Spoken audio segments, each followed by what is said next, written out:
위로 세 번째 시간인데 우리가 위로 첫 번째 시간에 엘리야, 지친 엘리야를 위로하시는 하나님에 대해서 우리가 봤습니다. 자, 오늘 우리 세 번째 시간에 나눌 말씀은요, 엘리야의 비교적 첫 번째 얘기입니다. 사르밧 과부를 돕는 얘기. 우리가 대부분 많이 알고들 계신데 이 사르밧 과부를 돕는 얘기를 오늘 우리가 좀 보려고 합니다. 그래서 하나님이 가난한 자를 어떻게 도우시는지, 우리가 여러분 지금 재정 때문에 어려워하는 우리 청년들이 참 많이 있는데, 또 앞으로 내가 어떻게 살아야 할까, 이 땅에서 먹고 사는 것이 정말 괜찮을까, 이런 고민을 하고 있는 우리 청년들이 참 많이 있죠. 자, 어떻게 하나님이 가난한 자를 위로하시는지에 대해서 오늘 좀 말씀을 보려고 합니다. 자, 여러분, 이 오늘 본문 말씀에 나오는 이 사르밧 과부는요, 말 그대로 진짜 과부예요. 남편이 없습니다. 아들 하나하고 같이 살아요. 그리고 본래 형편도 굉장히 가난합니다. 굉장히 가난해요. 자, 게다가 지금 이스라엘에 3년 6개월 동안 비가 안 온 상황입니다. 비가 안 왔어요. 왜 그랬죠? 이스라엘이 하나님을 떠나서 바알을 섬겼기 때문이죠. 하나님이 거기에 이제 진노하셔서 엘리야를 통해서 그 땅에 비가 안 오게 하셨어요.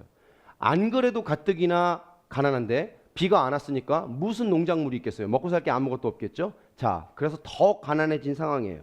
자, 이제 남은 가루 하나, 남은 그 밀가루 같은 거죠. 무슨 가루겠죠. 그 가루로 이제 음식 한번 해먹고 이제 굶어 죽어야 되겠다. 이제 마지막 최후의 만찬을 오늘 아들과 해먹고 인생을 마감해야 되겠다고 이제 결정한 상황이에요.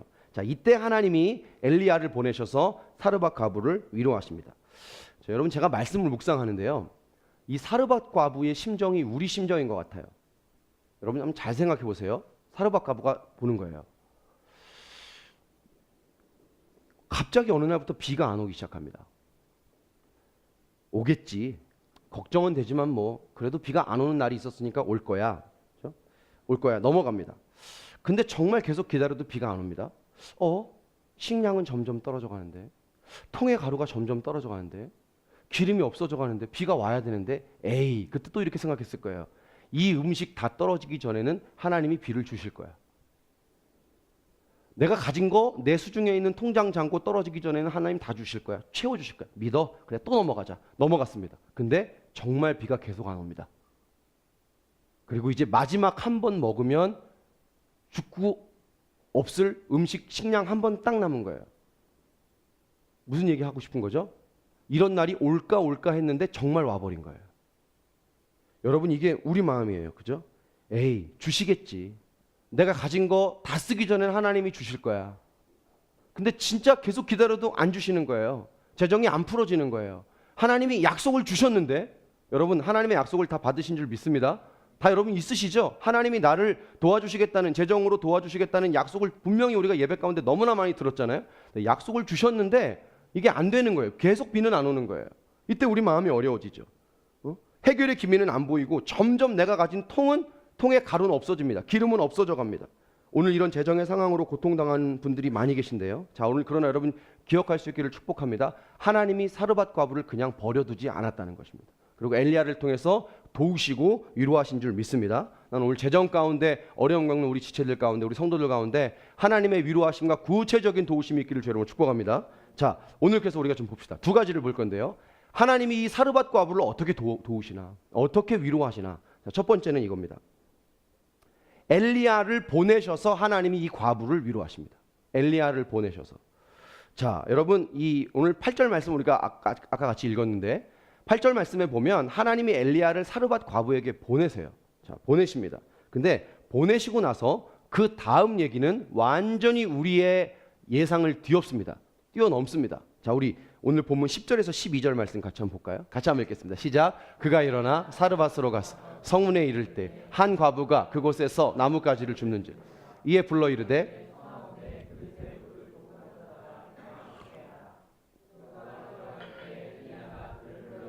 청하건대 내 손에 떡 한 조각을 내게로 가져오라. 12절. 그가 이르되 당신의 하나님 여호와께서 나는 떡이 없고 다만 통에 가루 한 움큼과 병에 기름 조금뿐이라 내가 나뭇가지 둘을 주워다가 내들을 위하여 음식을 만들어 먹고. 자, 여러분 무슨 얘기인지 아시겠죠? 엘리야가 도와주러 위로하러 갔단 말이에요. 갔는데 우리가 예상할 수 없는 상황이 뭐예요? 과부를 위로하러 갔는데 도리어 엘리야가 이 집에 남은 식량 하나를 뺏어 먹어야 되는 상황이 된 거예요. 이게 얼마나 웃깁니까? 도와주러 간 엘리야가 그 집에 마지막 남은 식량 하나를 뺏어 먹는 상황이 된 거예요. 자, 13절도 보여주세요. 13절도. 13절. 제가 읽어볼게요. 엘리야가 그에게 이르되 두려워하지 말고 가서 내 말대로 하려니와 먼저 그것으로 나를 위하여 작은 떡 한 개를 만들어 내게로 가져오고 그 후에 너와 내 아들을 위하여 만들라. 아니 지금 엘리야가 염치가 없어도 너무 염치 없는 거 아닙니까? 마지막 한 번 먹을 양식이라고 분명히 말을 했잖아요. 이거 먹고 최후의 만찬이다. 나와 내 아들이 죽어야 된다. 분명히 마침표를 찍었는데 엘리야가 뭐랍니까? 그거 나한테 가져오고 그 다음에 만들래요. 만들 게 있어야 만들죠. 그죠? 여러분 엘리야가 왜 그럴까요? 자, 여러분 보십시오. 엘리야가요 진짜 이 여자를 위로하러 간 겁니다. 진짜 위로하러 간 거예요. 자, 14절도 한번 보여주세요. 14절 제가 읽어볼게요. 이스라엘 하나님 여호와의 말씀이 나 여호와가 비를 치면 내리는 날까지 그 통의 가루가 떨어지지 아니하고 그 병의 기름이 없어지지 아니하리라. 엘리야가 말합니다. 걱정하지 마세요. 비가 오기 전까지 그 통의 가루가 떨어지지 아니할 것이고 당신의 병의 기름병이 절대 그 기름병의 기름이 떨어지지 않을 것입니다. 이렇게 말해버려요. 자, 여러분 엘리야가 어떻게 이렇게 말할 수 있었을까요? 이게 중요하죠. 어떻게 이렇게 말할 수 있었을까요? 그거 자기가 경험해봤기 때문입니다. 경험해봤기 때문에. 자, 여러분 오늘 저와 여러분이 이 열왕기상 17장 8절에서부터 16절 말씀을 읽었는데요. 요 앞에 17장 1절부터 7절까지 얘기해 보면 이런 얘기가 나와요. 저를 보세요. 하나님이 엘리야를 부르십니다.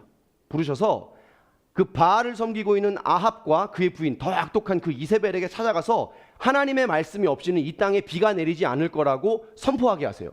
영적인 전쟁이 시작된 겁니다. 다시 말하면 엘리야의 사역이 시작된 거예요. 자, 엘리야의 비전이 시작된 겁니다. 자, 근데 갑자기 하나님이 이렇게 엘리야의 사역이 시작되게 하시고 나서는 그리시네가라고 하는 곳으로 엘리야를 숨어버리게 해요. 그리시네가 가서 엘리야를 살게 합니다. 아니 지금 사명이 시작됐잖아요. 아니 우리 삶에 지금 비전이 시작됐잖아요. 근데 하나님이 뭐 사명이 시작됐으면 뭔가 돼야 되고 무슨 일이 일어나야 되는데 그건 없고 그리시네가 가라는 거예요. 가서 너 거기 시냇물 먹고 살으라는 거예요. 그리고 내가 까마귀를 통해서 너에게 먹을 걸 갖다 줄 테니까 그 까마귀가 갖다 주는 거 먹고 살으라는 거예요. 아니 이게 말이나 됩니까 여러분? 그 까마귀가 언제 올 줄 알아요? 까마귀가 무슨 지능이 있나요? 얘가 무슨 알람 시계가 있나요? 뭐 언제 얘가 올 줄 압니까? 물론 하나님이 뭐 다스리시겠지만 우리가 그런 믿음 없는 건 아니잖아요. 그죠? 언제 올 줄 압니까? 그리고 여기 시냇가라고 해서 보냈는데 여기 시냇가가 여러분 말이 시냇가지 시냇가가 아닙니다. 물이 막 계곡이 막 자자자자 흘러가지고 거기서 막 낚시를 해가지고 막 이렇게 생선 잡아가지고 회 떠먹 이런 거 아니에요 여러분. 거기가 그런 데가 아닙니다. 여기서 시냇가라고 하는 이 시냇가가 히브리어로 보면 와디라고 하는 뜻이거든요. 와디. 여러분 이 와디가 뭐냐면 시냇가가 아니에요. 물이 그냥 졸졸졸졸 흘러가지고 졸졸졸졸도 아니에요. 언제 마를지 모르는 도랑이에요. 도랑. 시골에 그냥 그냥 자연스럽게 지가 만들어진 도랑 보셨어요? 그냥 비가 갑자기 많이 와가지고 그 도랑의 특징이 뭐죠? 언제 마를지 모른다는 거죠. 그 언제 마를지 모르는 도랑 와디 그 그리시네가도 아닙니다. 그 그릿 와디를 보고 그거 먹고 마시라는 거예요. 그리고 까마귀가 물어다 주는 거 먹고 살으라는 거예요. 이게 하나님의 대안이었어요. 이게 하나님의 일이었어요. 멋지게 엘리야가 자신의 사명을 선포했어요. 비전을 선포했습니다. 영적 전쟁이 시작됐습니다. 근데 너무나 비참해졌죠. 너무나 가난해졌죠. 자, 오늘 우리 가운데 이런 분들이 계세요. 하나님이 날 쓰겠다고 내게 약속을 주셨어요. 사명을 주셨어요. 비전을 주셨어요. 근데 정작 내 삶은 언제 마를지 모르는 와디예요. 비는 안 와요. 통의 가루는 점점 없어집니다. 기름병의 기름은 점점 없어집니다. 통장의 잔고는 없어져요. 하나님 내게 약속을 주셨잖아요. 하나님 내 사명을 시작하셨잖아요. 근데 하나님 왜 이런 일이 일어납니까? 이런 분들이 있어요. 얼마나 어렵습니까? 하나님이 약속을 주시지나 말지. 이게 우리 신앙의 딜레마잖아요. 하나님의 약속은 있는데 정작 내 삶은 점점 말라가는 그리시네가니까요. 그죠? 자, 그러면 하나님이 도대체 이 엘리야에게 뭘 의도하신 걸까요, 여러분? 뭘 의도하실까요? 자, 여러 가지가 있지만 그 중에 오늘 저와 여러분이 봐야 될 게 있어요. 자, 그게 오늘 17장 6절이거든요. 17장 6절.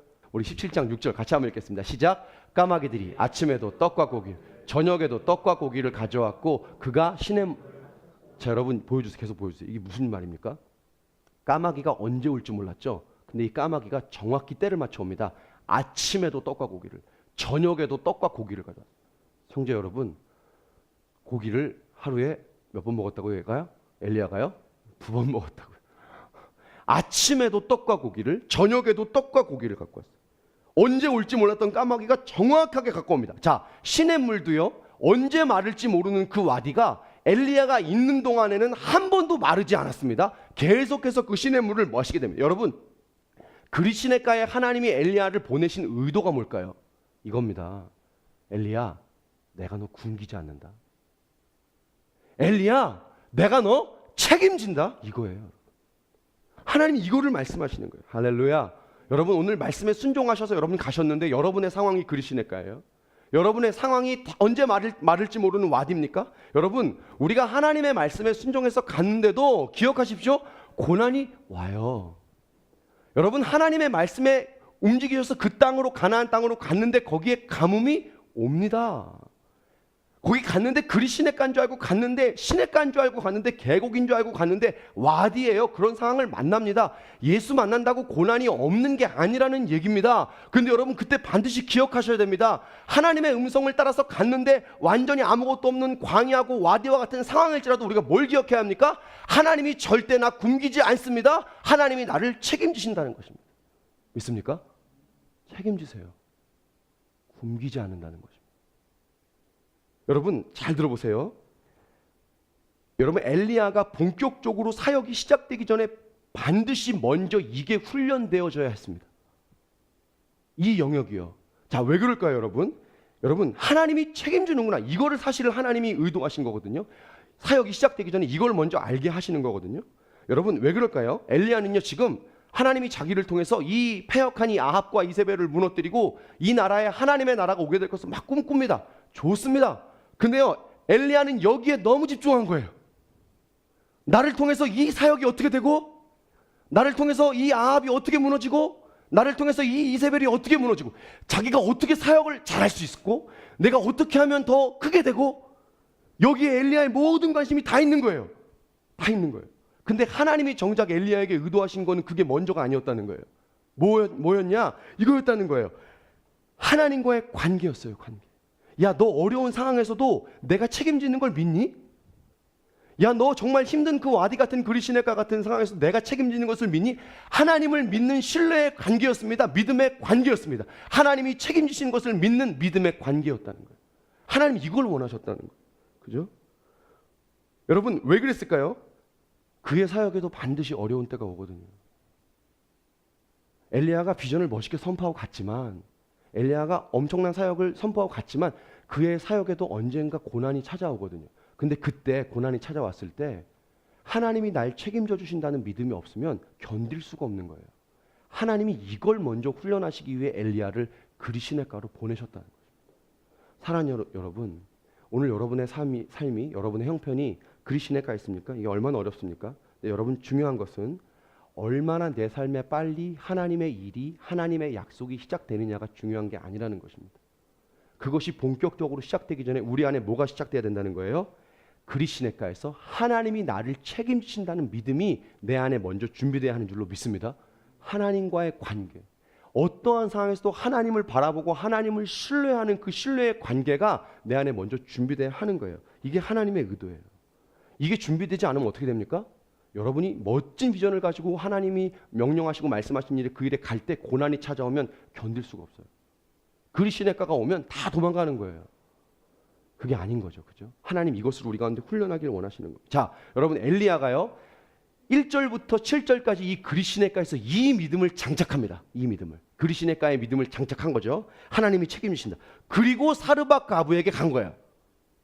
자, 가서 엘리야가 말합니다. 통에 가루가 떨어지지 아니하고 병에 기름이, 그 기름병에 기름이 떨어지지 아니할 거다. 이렇게 말했지만 사실 그 엘리야의 밑바닥에 말하고 싶은 그의 의도가 무엇입니까? 그의 중심이 무엇입니까? 이거죠. 하나님이 책임지신다. 걱정하지 마라. 그거 내게 만들어 와도 병에 이 기름이 떨어지지 않고 통에 가루가 떨어지지 않을 것이다. 자, 왜 그렇게 말할 수 있습니까?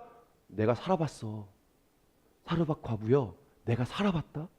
내가 그리시네가에서 살아보니까 하나님이 나 굶기지 않더라. 책임져 주시더라. 여러분, 이 얘기를 딱 들었을 때 사르밧 과부의 마음이 얼마나 위로를 받았겠습니까? 여러분, 자기가 경험한 거 얘기한 거하고 귀동냥하고 얘기한 거하고는 전혀 달라요. 맛집을 검색해서 핸드폰으로 보여주는 거하고 내가 가서 먹어보고 얘기해 주는 건 전혀 다르죠. 그죠? 전혀 다른 거예요. 내가 먹어봤기 때문이죠.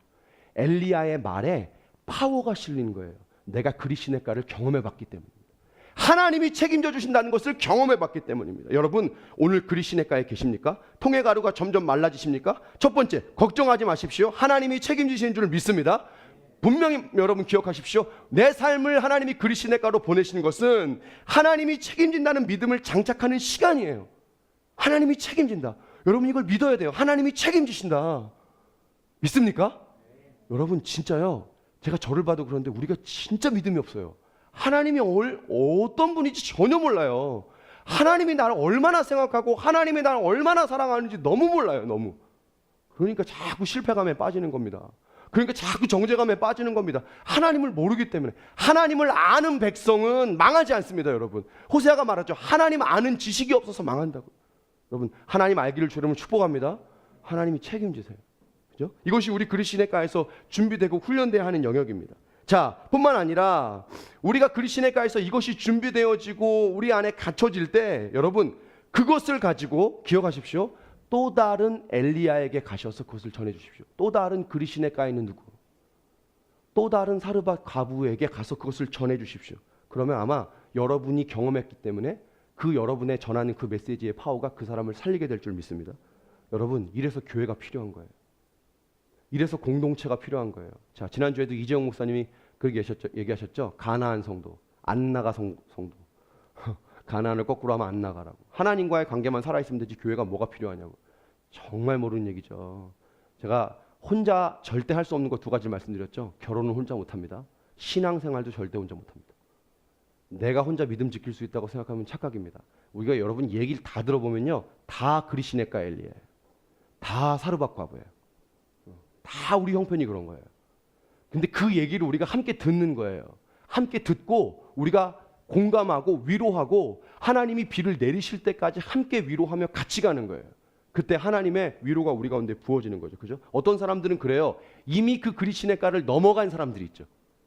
이미 그 그리 시냇가를 넘어가서 이미 그것이 자신의 삶의 믿음이 되어지고 이미 그것이 자신의 삶의 간증이 되어진 사람, 그런 얘기를 들으면서 그리 시냇가를 걷고 있는 사람들이 힘을 얻는 거예요. 그러니까 여러분, 교회가 너무 중요한 거예요. 공동체가 너무 중요한 거예요. 예배만 잘 드린다고 내 신앙이 성숙한 게 아닙니다. 여러분, 예배 잘 드리고 난 은혜 받았으니까 오늘 집에 간다, 그거 아닌 거예요. 여러분, 공동체 모임에서 함께 또 다른 엘리야, 또 다른 사르밧 과부의 이야기를 들으면서 함께 공감하고 하나님이 비를 내리실 때까지 같이 가는 거예요.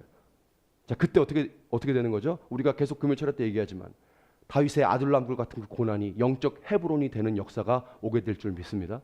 그렇게 같이 가는 거예요. 오늘 여러분이 그리 시냇가를 겪고 있는 그 아픔을 누군가에게 나눠줄 수 있길 주님 축복합니다. 자, 이게 하나님이 이것을 통해서, 이 엘리야의 경험을 통해서 사르밧 과부를 위로하십니다. 자, 그런 관점으로 두 번째, 하나님이 이 사르밧 과부를 어떻게 또 위로하시나. 자, 이것은 이것입니다. 엘리야를 돕게 하심으로 과부를 위로하세요. 이게 무슨 말입니까? 지금 도울 수 있는 게 아무것도 없는데. 자, 오늘 엘리야가 사르밧 과부에게 갔죠. 자, 하나님이요, 이 사르밧 과부를 통해서 엘리야를 먹이십니다. 한 번 먹을 거 가지고 엘리야를 먼저 먹게 해주시죠. 여러분, 하나님이 엘리야를 보내신 이유가 이 여자 도와주라고 보낸 거 아닙니까? 근데 하나님이 도와주진 않고 왜 이 마지막 한 번 먹을 음식을 뺏어갑니까? 왜 그러신 거죠? 자, 보십시오. 그것은 여러분, 하나님이 이 여인으로 하여금 천국의 재정 법칙을 가르쳐 주신 것입니다. 천국의 재정 법칙. 여러분 잘 들어보세요. 이 두 번째 포인트 아주 중요해요. 여러분, 천국에는 재정 법칙이 있습니다. 어떤 재정 법칙이냐? 그것은 심는 것입니다. 하나님께 심고 사람에게 심는 것입니다. 자, 결과를 먼저 말하면 이렇습니다. 하나님께 심고 사람에게 심으면 더 크게 풍성하게 되어 우리의 삶에 돌아오게 되는 복이 있습니다. 이것이 천국의 재정 법칙입니다.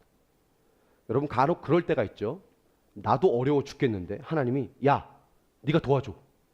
아이씨, 어려워 죽겠는데. 나도 지금 너무 힘든데, 야, 네가 섬겨. 이러실 때가 있죠. 이게 얼마나 우리가 당황스럽습니까? 근데 여러분, 하나님이 왜 그렇게 하십니까? 심어서 더 크게 우리의 삶에 돌아오게 하시는 그 축복을 경험하게 하시려고 그러는 거예요. 믿습니까? 자, 우리 오늘 중요한 말씀 몇 구절 볼 건데요. 잠언 19장 17절 말씀 같이 한번 봅시다. 잠언 19장 17절. 우리 같이 한 목소리로 읽어볼까요? 시작. 가난한 자를 자, 우리 한 번만 더 읽어봅시다. 시작. 가난한 자를 불쌍히 여기는 것은 여호와께 구워드리는 것이 그의 선행을 그에게 갚아주시리라. 자, 봅시다. 여러분, 이 말씀이 너무 중요한 말씀입니다. 하나님은요, 가난한 사람에게 우리가 심고 가난한 사람을 도와주는 것을 어떻게 인식하시냐면 너 내게 돈 빌려주는구나, 이렇게 생각해요. 여러분, 우리가 가난한 사람에게 재정을 도와주는 것을 하나님 어떻게 인식하시냐면 너 나한테 돈 빌려주네? 이렇게 인식하신다고요. 여호와께 구워드리는 것으로 인식하신다고요. 여러분, 누군가에게 돈을 빌려줄 때 그 사람이 돈을 갚을 능력이 있는지 없는지를 보고 빌려주시죠. 그죠? 이 사람이 돈을 갚을 수 있으면 빌려주고 이 사람이 돈을 갚을 수 없으면 안 빌려주는 게 그게 사람 마음 아닙니까? 근데 여러분, 돈을 갚는 사람이 하나님이랍니다. 하나님. 돈을 갚는 분이 하나님이면 돈 떼어먹힐 일이 있습니까? 없습니까? 있습니까? 없습니까? 하나님이 돈 떼어먹으셨습니까, 여러분? 그런 일이 없죠. 여러분, 돈을 갚는 분이 하나님이면 우리가 사기를 당할 일이 없다는 말입니다. 최고의 채무자죠. 야, 이런 말이 있네요. 최고의 채무자, 최고의 신용, 신양이 아니고 신용 뭐죠? 예, 굉장한 거죠. 신용이 아주 확실합니다. 흥분해서 그래요. 여러분, 하나님은요, 우리가 가난한 자를 위해서 심고 도울 때 그것이 하나님을 향해서 우리가 돈을 구워드리는 것으로 생각하십니다. 그래서 하나님의 것을 보시고 더 크게 우리 가운데 돌려주시고 갚아주시는 거예요. 자, 왜 그렇죠, 여러분? 마태복음 5장 7절에 이렇게 말하죠. 긍휼히 여기는 자는 긍휼히 여김을 받을 것이다. 너희가 남을 헤아리는 만큼 너희가 헤아림을 받을 것이다. 여러분, 여러분이 누군가를 긍휼히 여기는 만큼 하나님이 여러분을 또한 긍휼히 여기신 줄 믿습니다. 여러분이 누군가의 마음을, 그 어려운 사람의 처지를, 사르밧 과부의 처지를 헤아리는 만큼 하나님이 여러분의 처지를 또한 헤아리시는 거예요. 왜 그렇죠? 하나님이 사람을 사랑하시고 불쌍히 여기시기 때문이죠. 그래서 이런 일이 가능하신 거죠. 그죠? 자, 기도도 마찬가지입니다. 여러분, 재정뿐만 아니에요. 물질뿐만 아니에요. 누군가를 위해서 중보하는 중보의 기도를 심으시기를 저는 축복합니다. 그러면 여러분의 기도가 필요할 때 그 기도가 돌아오게 돼요. 중보 기도를 꼭 하셔야 돼요. 심는 거예요. 하나님의 창고에 저장하는 것입니다. 믿습니까? 자, 중요한 말씀 우리 한 가지만 더 봅시다. 자, 그래서 잠언 11장 24절 25절 같이 봅시다. 시작. 흩어구제하여 더욱 부하게 되는 일이 있나니 과도히 아껴도 가난하게. 자, 여러분, 이 잠언 이 11장 24절 25절 굉장히 중요한데 한번 잘 보세요. 흩어구제하여도 더욱 부하게 되는 일이 있나니. 여러분, 흩어구제한다는 말이 무슨 말이냐면 여기저기 구제를 많이 한다는 얘기예요. 근데 이렇게 구제를 많이 하는데 더욱 부하여진대요. 아니, 구제를 많이 하는데 어떻게 부하여집니까? 내가 가난해져야죠. 그죠? 왜 그렇습니까? 심기 때문에 하나님이 더 큰 축복으로 우리 가운데 부어주시는 거죠. 믿습니까? 많이 구제하면 하나님이 그만큼 많이 주시는 거예요. 구제를 많이 하면 가난해지는 게 아니라 하나님이 더 부어주시는 거예요. 왜? 그것이 천국의 재정 법칙이기 때문이죠. 그죠? 근데 그 뒤에 보세요. 아니야, 24절. 흩어 구제해도 더욱 부하게 되는 일도 있는데 그 다음 반대로 과도히 아껴도 가난하게 될 뿐이라. 이 말도 상식이 안 맞아요. 여러분, 아끼면 잘 살아야 되는 거죠. 그죠? 내가 아끼면 내 통장에 잔고가 많아져야 되는 거 아닙니까? 근데 과도히 아껴도 잘 사는 게 아니랍니다. 왜 그럴까요? 천국의 재정 법칙을 모르기 때문이죠. 여러분, 그거 아십니까? 많이 아낀다고 부자가 되는 게 아니에요. 심으셔야 하는 거예요. 내가 많이 아낀다고 내가 재정의 축복을 받는 게 아닙니다. 그만큼 누군가에게 심고 그만큼 하나님께 심을 때 하나님이 우리 재정에 축복을 주시는 거죠. 여러분, 그거 아십니까? 재정 가운데 축복을 많이 받은 분들 중에 심지 않는 분이 없다는 거예요. 아껴만 가지고 재벌이 되나요? 그런 일은 없다는 겁니다. 예수를 믿어도 예수를 안 믿어도 때로는 예수를 안 믿는 분들도 어려울 때부터 누군가의 처지를 공감하고 심는 일을 계속합니다. 예수 믿는 어떤 사람에게 하나님이 재정의 축복을 주셨는데 그 사람이 어려울 때부터, 그러니까 좀 재정이 많아지고 좀 축복을 받은 상태에서 하나님이 누군가를 섬기라 말한 게 아니라 재정이 없는 때부터 하나님이 계속 누군가를 섬기게 하십니다. 그것이 쌓이니까 하나님이 어느 날 그에게 되갚아 주시는 거죠. 그죠? 반드시 심는 일이 있어야 하나님이 축복하신다고 말씀하시는 거예요. 자, 오늘 하나님이요, 여러분, 이 방법으로 사르밧 과부를 위로하신 거예요. 자, 오늘 본문 우리 열왕기상 17장 15절 16절, 예, 우리 같이 한번 읽어봅시다. 시작. 그가 가서 엘리야의 말대로 하였다. 그와 엘리야 그의 식구가 여러 날 먹었으나 16절 여호와께서 엘리야를 통하여 하신 말씀과 통에 가루가 떨어지지 아니하고 병에 기름이 없어지지. 여러분 이게 지금 어떤 일이 일어난 거예요? 사르밧 과부가 엘리야에게 심은 겁니다. 심었더니 어떤 일이 일어났어요? 여러 날 먹었는데 통에 가루가 떨어지지 않고 병에 기름이 떨어지지 아니었다는 거예요. 여러분 여기서 여러 날이라고 그러는데요. 여러분 이 여러 날이라는 단어가 히브리어로 야밈이란 단어예요. 근데 이게 이 야밈이란 단어가 며칠이 아니에요. 며칠이 아닙니다. 뭐 일주일 이거 아니에요. 뭐 한 달 이거 아니에요. 꽤 장기간입니다. 자, 얼마나 먹었을까요? 얼마나? 여러분 지금 이스라엘에 비가 얼마나 안 왔다고 제가 말씀드렸죠? 3년 6개월이 안 왔다고 그랬잖아요. 엘리야가 요 사르밧 과부 집 시돈에 속한 요 사르밧 과부의 집에 오기 전에 그리시네가에 있었죠. 자, 그리시네가에 있었던 기간을 최장 1년이라고 한번 가정해 봅시다. 그렇게 안 있었거든요. 최장 1년이라고 가정해도 지금 이 비가 오려면 아직 2년 6개월의 시간이 더 남은 거죠. 이 2년 6개월 동안 사르밧 과부가 먹고 사는 거예요. 뭐 때문에? 한 번 엘리야에게 심은 것 때문에. 한 번 엘리야에게 심었기 때문에 하나님이 그 축복을 주신 겁니다. 사르밧 과부가 얼마나 위로를 받았겠습니까? 난 한 번 심었을 뿐인데 하나님이 2년 6개월 동안 이 땅에 비가 다시 오는 그날까지, 다시 그 곡식을 수확하는 그날까지 나를 굶기지 않았구나, 책임져 주셨구나. 그죠? 하나님이 이 사르밧 과부를 위로하십니다. 사랑하는 여러분, 우리가 형편이 많이 어렵습니다. 근데 여러분, 어려울수록 심어야 돼요. 어려울수록 심어야 됩니다. 돈을 아끼는 것만이 부유하게 되는 일이 아니라고 말씀하세요. 하나님께 심으셔야 합니다. 그리고 사람에게 심어야 합니다. 청년 여러분, 이게요 어른들이 하는 잔소리의 설교가 아니에요. 여러분 분명히 들으셔야 돼요. 청년의 때부터 심는 것을 하지 않으면 내 삶에 하나님의 주신 부요함의 축복이 없습니다. 여러분 심으셔야 합니다. 도전합니다. 여러분 심으셔야 돼요. 여러분 제가 오늘 여러분에게 부자 되라 뭐 기복 설교하는 거 아닙니다. 저 그런 설교 잘 안 하잖아요. 다 부자 됐으면 좋겠죠. 다 우리 교회 성도들인데 여러분, 근데 그게 아니라 천국의 법칙을 가르쳐 드리는 거예요. 복음의 법칙을 가르쳐 드리는 거예요. 복음의 법칙이 뭡니까? 예수님이 산상수훈에 이렇게 말씀하시죠. 이 땅에 보물을 쌓지 말고 보물을 어디 쌓으라고요? 하늘에 쌓으라고요. 왜 그럽니까? 이 땅에는 도둑도 많고 도둑질도 당하고 좀과 동록이 해하니 너희가 하늘의 보물을 쌓아라. 무슨 말입니까? 하늘의 보물을 심으라는 것이죠. 할렐루야. 여러분 우리가 가난한 자를 향해서 긍휼히 여기고 우리의 재정을 섬기는 것을 하나님은 어떻게 보시냐면 하나님께 구워드리는 것으로 보신다니까요. 하늘에 심는 것으로 보신다니까요. 나중에 어떻게 하시기 위해서 저와 여러분의 삶에 반드시 더 크게 풍성하게 돌려주시기 때문입니다. 이것을 하나님이 우리 가운데 믿으라고 하시는 거예요. 천국의 법칙을 믿으십시오. 여러분 복음의 법칙을 믿으십시오. 그걸 믿어야 하는 거죠. 그죠? 자, 아울리치도요 우리가 이제 준비하잖아요. 여러분 축복합니다. 아울리치 가시는 분들 자기 재정만 싸우지 마세요. 그러면 빠듯해요.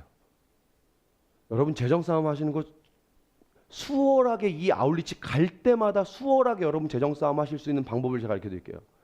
내 재정만 싸우면 그때마다 힘듭니다. 아울리치 가는 게 그렇게 부담입니다. 근데 내 재정 싸우는 게 아니라 남의 재정을 싸우는 거예요. 제가 왜 조별로 재정을 싸우게 하신지 아시겠죠? 남의 재정을 싸울 때 내 재정도 채워지고 하나님이 또 그 사람의 재정도 채워지게 하시는, 모두가 함께 갖게 되는 일이 있는 거예요. 내 것만 하면 그거 빠듯해서 못 싸워요. 힘이 들어요. 여러분 어려울수록 심으실 수 있길 주님 축복합니다. 어려울수록. 안 가시는 분들도 도전합니다. 안 가시는 분들 기도로 심어주세요. 그 기도가 반드시 여러분에게 돌아온 줄 믿습니다. 여유가 되시면 가시는 분들에게 재정도 심어주세요. 다 하나님이 우리 가운데 부어주시죠. 자, 오늘 말씀을 여기서 딱 끝내면 깔끔하고 좋은데 뭔가 이 얘기를 듣는데 뭔가 우리 마음에 미심쩍고 뭔가 이게 잘 개운하지 않은 것 같은 그런 기분이 있죠. 어떤 분들 그러실 거예요. 목사님 알겠는데요. 모르지 않는데 그래도 하나님 저는 흘려보낼 게 없습니다. 저는 심을 게 없어요. 그런 분들이 계세요. 그죠? 어렵기 때문에.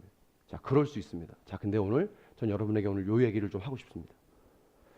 여러분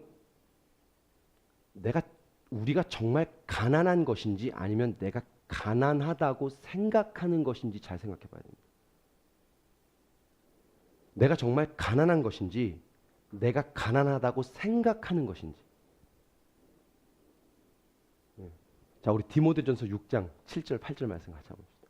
자, 우리 중요한 말씀인데요. 우리 같이 한번 읽어볼까요? 시작. 우리가 세상에 아무것도 가지고 온 것이 없어 또한 아무것도 가지고 가지 못하리니. 8절. 우리가 먹을 것과 입을 것이 있어 족한 줄로. 자, 계속 보여주세요. 여러분 보여주세요.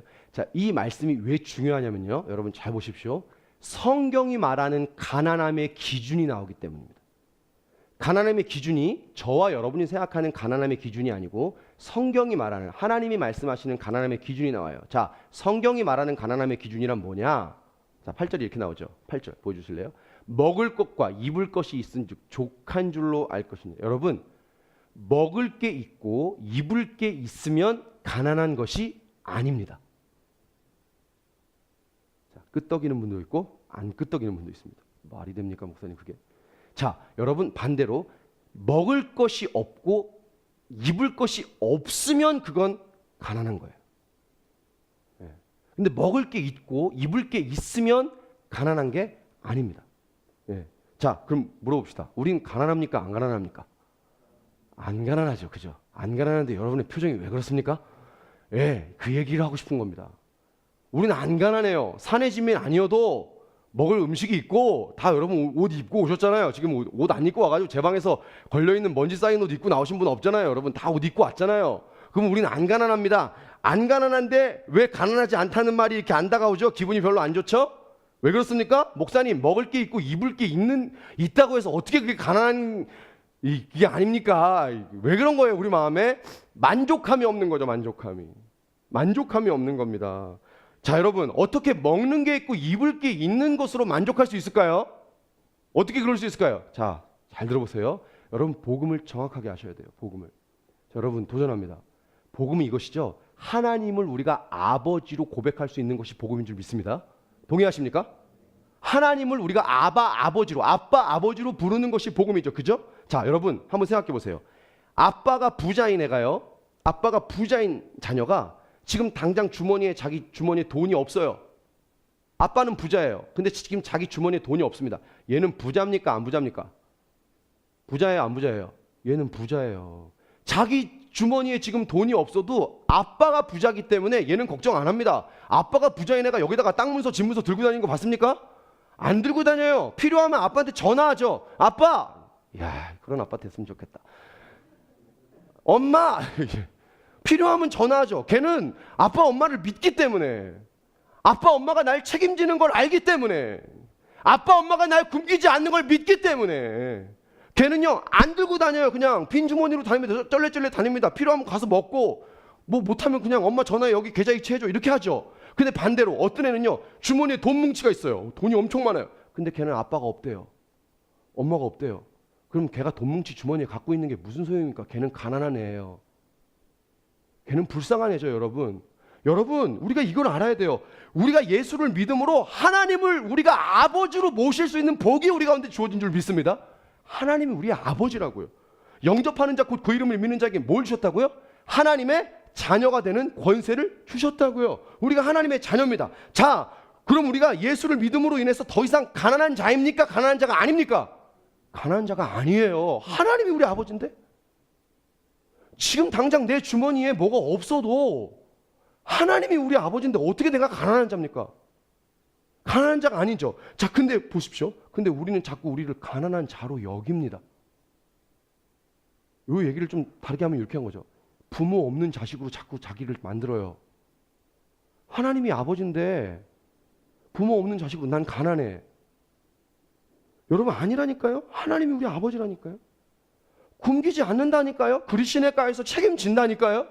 비가 올 때까지 통의 가루와 기름병에 기름이 떨어지지 않게 하신다니까요. 그분이 책임지신다고 말씀하셨잖아요. 먹을 게 있고 입을 게 있잖아요. 우리 가난하지 않잖아요. 그럼 뭡니까? 가난한 게 아니라 가난하다고 생각하는 거죠. 왜 그럴까요? 비교하니까. 여러분, 비교가 진짜 나쁜 거예요. 복음을 믿습니까? 여러분의 귀에 들려지는 세상 논리를 믿겠습니까? 여러분의 눈에 보여지는 그리시네가 진짜 어렵습니다. 정말 어려워요. 사실 이거 함부로 말할 수 있는 얘기는 아닙니다. 근데 여러분 진짜 어려운데 복음의 본질을 우리가 말하고 싶은 거예요. 여러분 복음을 믿습니까? 말씀을 믿습니까? 아니면 내게 보여지는 그리시네가의 현장과 상황을 믿습니까? 여러분 물어볼게요.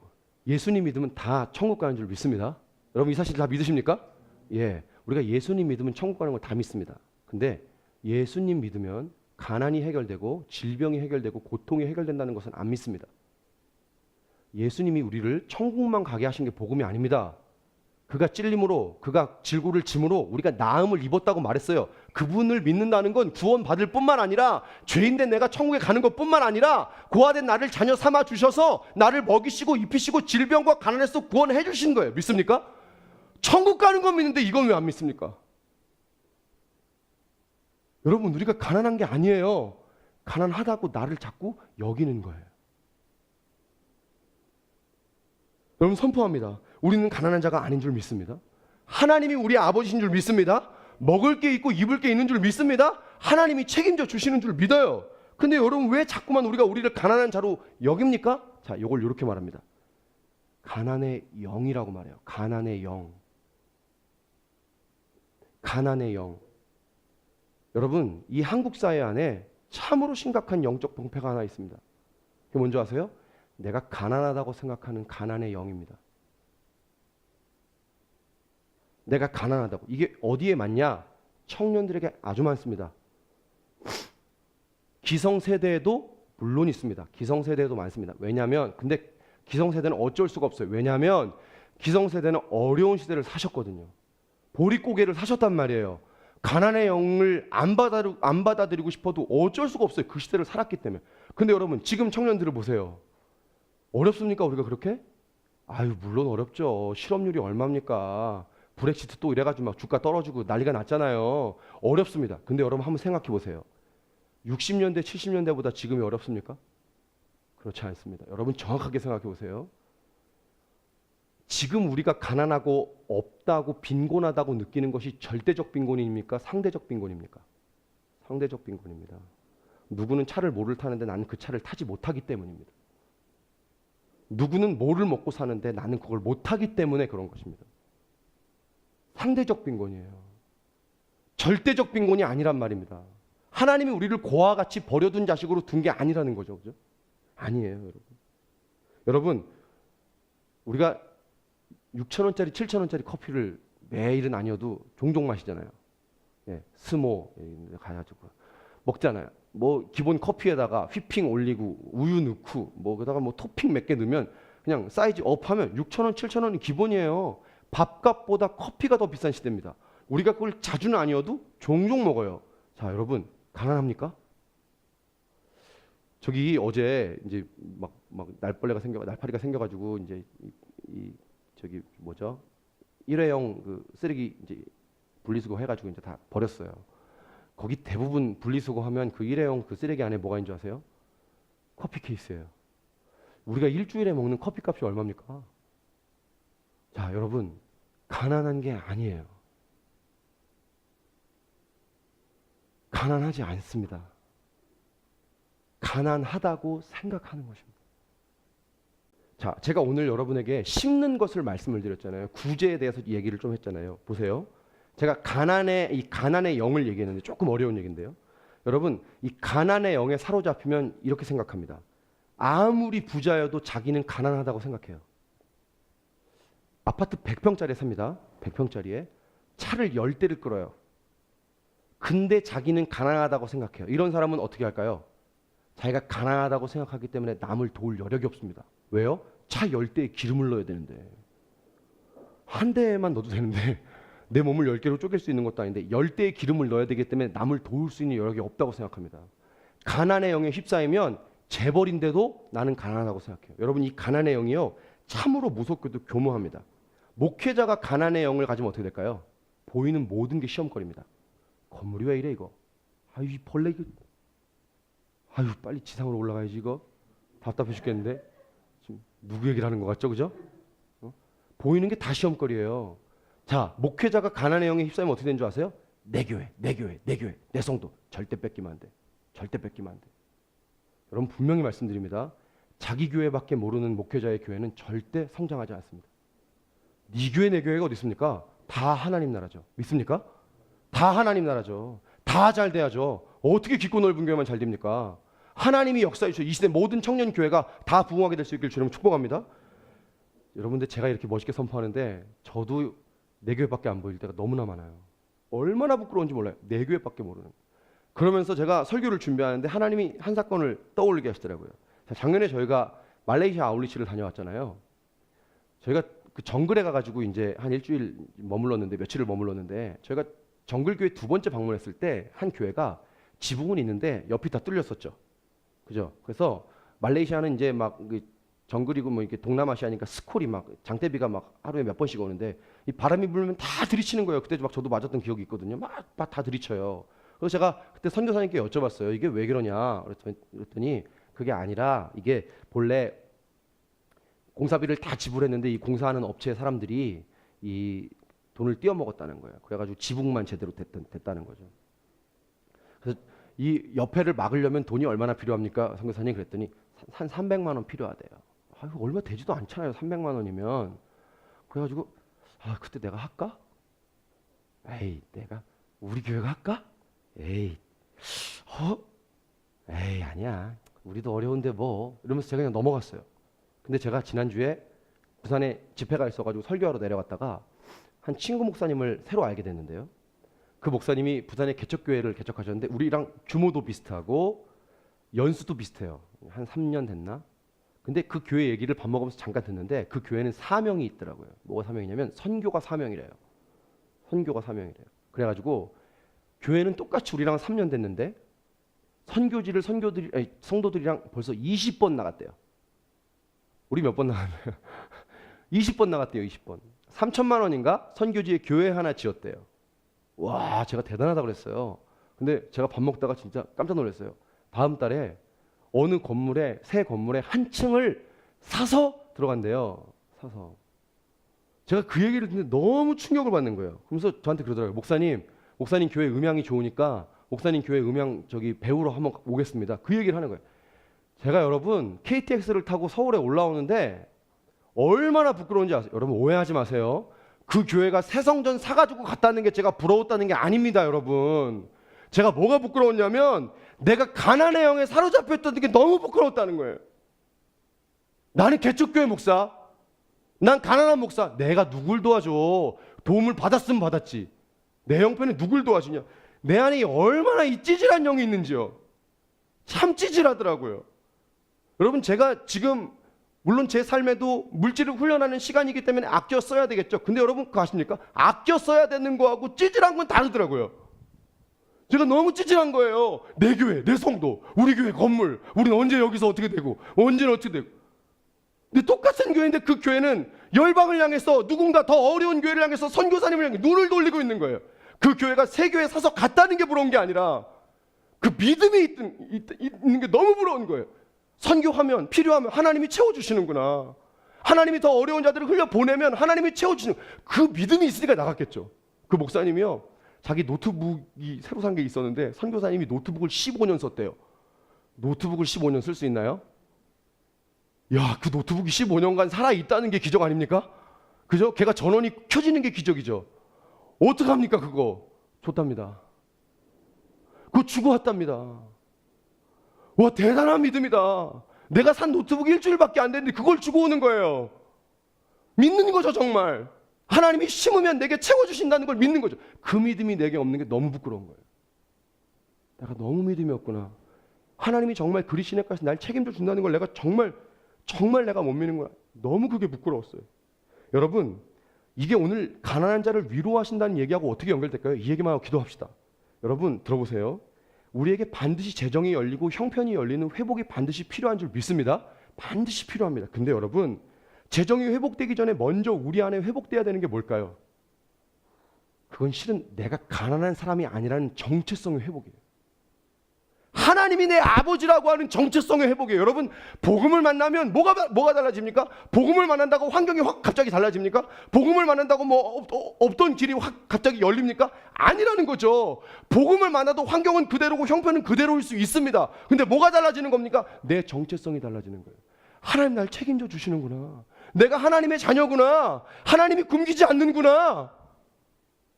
그게 믿어지는 거예요. 여러분, 내가 지금 당장 없어도 필요하시면 그분이 하신다는 그 믿음, 이게 부어지는 거죠. 하나님이 우리 가운데 오늘 말씀하시면 너는 가난하지 않아? 내가 너의 아버지다. 여러분, 하나님이 우리 아버지라면, 그렇다면 이런 결단할 수 있겠죠. 내가 없어도 누군가에게 심을 수 있겠죠. 하나님이 반드시 내게 채워준다는 걸 믿는다면 그럼 우리가 어떻게 할 수 있죠? 심을 수 있다는 거죠. 여러분, 사르밧 과부가 이걸 깨달은 거예요. 내가 누구를 도울 수 있네. 이야, 한 번 먹고 죽을 이 양식으로도 누구를 도울 수 있구나. 누구에게 심을 수 있구나. 그리고 이걸 심었더니 하나님이 내게 채워주시는구나. 나는 가난하지 않구나. 하나님이 내게 계시는구나. 기가 막히지 않습니까, 여러분? 여러분, 통에 가루가 채워지지 않고 병에 기름이 채워지지 않고 이게 채워져서 사르밧 과부가 위로를 받은 것도 있겠지만요, 여러분, 자기 자신의 정체성을 깨달은 거예요. 나는 가난하지 않구나. 내가 이거 남은 이거 한 가지고도 누군가를 섬길 수 있고 누군가에게 심을 수 있구나. 이게 바뀌어버린 거예요. 가치관이 뒤집어진 거예요. 사랑하는 여러분, 그러므로 현실적인 재정의 돌파가 일어나기 전에 먼저 믿음의 돌파가 일어나야 돼요. 믿음의 돌파가 일어나야 현실적인 재정의 돌파도 일어나는 거예요. 언제까지 가난하다 난 없어 7,000원짜리 커피를 먹으면서 가난하다고요? 그거 아니라는 거예요. 여러분, 속지 마세요. 그거 아닙니다. 그게 아니에요. 현실적인 재정의 돌파가 일어나기 전에 믿음의 돌파가 먼저 일어납니다. 난 가난하지 않다. 내가 지금 당장 내 주머니에 돈이 없어도 하나님이 내 아버지시니까 하나님이 필요하면 채워주신다. 믿습니까? 여러분, 그리스 시내가에서 이게 준비돼야 되는 거예요.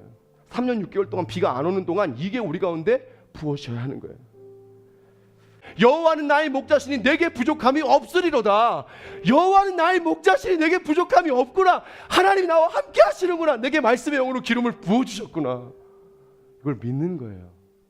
믿음이죠. 사랑하는 여러분, 하나님이요 함께 하세요. 하나님이요 책임지세요. 하나님이요 안 주신 게 아니라 주셨어요. 자꾸 다른 데로 흘러가니까, 그리고 가난하다고 생각하니까 그런 거예요. 사랑하는 여러분, 선포합니다. 하나님이 우리의 아버지신 줄 믿습니다. 하나님이 우리를 채우신 줄 믿습니다. 이 놀라운 하나님의 위로가 우리 삶에 부어지기를 주님으로 축복합니다. 아멘. 우리 같이 한번 찬양합시다.